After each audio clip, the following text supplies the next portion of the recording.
ಓಂ ಶ್ರೀ ಗುರುಭ್ಯೋಂ ನಮಃ. ಹರಃ ಓಂ. ಪ್ರೀತಿಯ ವೀಕ್ಷಕರಿಗೆ ನನ್ನ ನಮಸ್ಕಾರ. ಆತ್ಮೀಯರೆಲ್ಲರಿಗೂ ಕೂಡ ಈ ನವರಾತ್ರಿ ಹಬ್ಬದ ಮತ್ತೆ ಆಯುಧ ಪೂಜೆ, ಮಹಾನವಮಿ, ವಿಜಯದಶಮಿಯ ಶುಭಾಶಯಗಳನ್ನ ಹೇಳ್ತಾ ಆಯುಧ ಪೂಜೆಯ ಸಮಯವನ್ನ ಈ ವಿಡಿಯೋದಲ್ಲಿ ತಿಳಿಸ್ತಾ ಇದ್ದೇನೆ. ಯಾರೆಲ್ಲ ನನ್ನ ಚಾನಲ್ ಅನ್ನ ಸಬ್ಸ್ಕ್ರೈಬ್ ಮಾಡಿಲ್ಲ, ದಯಮಾಡಿ ನನ್ನ ಚಾನಲ್ ಅನ್ನ ಸಬ್ಸ್ಕ್ರೈಬ್ ಮಾಡ್ಕೊಳ್ಳಿ ಅಂತ ಹೇಳ್ತಾ, ಜ್ಯೋತಿಷ್ಯಕ್ಕೆ ಸಂಬಂಧಪಟ್ಟಂತೆ ಅನೇಕ ವಿಚಾರಗಳನ್ನ, ಮಾಹಿತಿಗಳನ್ನ ವೈಜ್ಞಾನಿಕ ಮತ್ತೆ ಆಧ್ಯಾತ್ಮಿಕ ರೀತಿಯಲ್ಲಿ ಗ್ರಂಥಗಳಲ್ಲಿ ಉಲ್ಲೇಖವಾಗಿರುವಂತೆ ಇರತಕ್ಕಂತಹ ಅನೇಕ ವಿಚಾರಗಳನ್ನ ನನ್ನ ಚಾನಲ್ ಮುಖೇನ ನೀವು ತಿಳ್ಕೊಬಹುದು ಅಂತ ಹೇಳ್ತಾ, ಆಯುಧ ಪೂಜೆಯ ಸಮಯವನ್ನ ನೋಡೋಣ. ಬೆಳಗ್ಗೆ ಬರ್ತಕ್ಕಂತಹ ಅಭಿಜಿತ್ ಲಗ್ನ 12:08 12:30 ಒಳಗಡೆ ಬರ್ತಕ್ಕಂತಹ ಈ ಅಭಿಜಿತ್ ಲಗ್ನದಲ್ಲಿ ವಾಹನಗಳನ್ನ ಪೂಜೆಯನ್ನ ಮಾಡುವಂಥದ್ದು ಅಥವಾ ಎಲ್ಲಾ ರೀತಿಯ ಆಯುಧಗಳನ್ನ ಪೂಜೆಯನ್ನ ಮಾಡುವಂಥದ್ದು, ಸರಸ್ವತಿಯನ್ನು ಕೂಡ ಆರಾಧನೆಯನ್ನ ಮಾಡುವಂಥದ್ದು ಅತ್ಯಂತ ಪ್ರಶಸ್ತವಾದ ಸಮಯ ಆಗಿರುತ್ತೆ.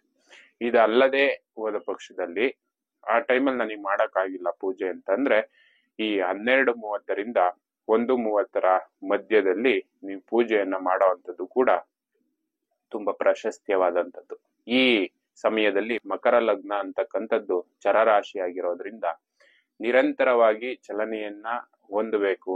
ಅಂಗಡಿ ಮುಗ್ಗಟ್ಟುಗಳು ಯಾವಾಗಲೂ ಕೂಡ ವಹಿವಾಟುಗಳನ್ನ ನಡೆಸ್ತಾ ಇರಬೇಕು.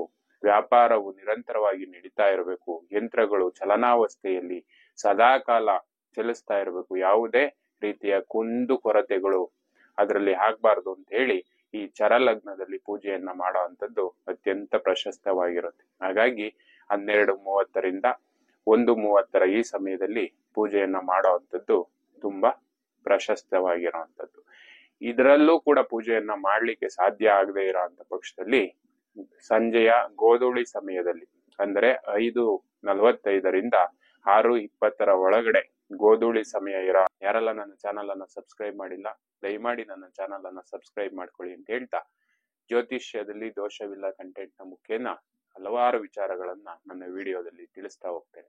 ಎಲ್ಲರಿಗೂ ಕೂಡ ಒಳ್ಳೇದಾಗ್ಲಿ ಅಂತ ಹೇಳ್ತಾ, ನನ್ನ ಪ್ರೀತಿ ಪಾತ್ರರಿಗೆ, ಪ್ರೋತ್ಸಾಹಕರಿಗೆ, ಬಂಧು ಮಿತ್ರರಿಗೂ ಎಲ್ಲರಿಗೂ ಕೂಡ, ಹಿಂದೂ ಧರ್ಮವನ್ನ ಪಾಲನೆ ಮಾಡ್ತಕ್ಕಂತಹ ಎಲ್ಲ ಮಹನೀಯರಿಗೂ ಕೂಡ ಈ ವಿಜಯದಶಮಿ ಮತ್ತೆ ಆಯುಧ ಪೂಜೆ, ನವರಾತ್ರಿ ಹಬ್ಬದ ಶುಭಾಶಯಗಳನ್ನ ಕೋರ್ತಾ ನನ್ನ ಈ ವಿಡಿಯೋವನ್ನ ಮುಗಿಸ್ತಾ ಇದ್ದೇನೆ.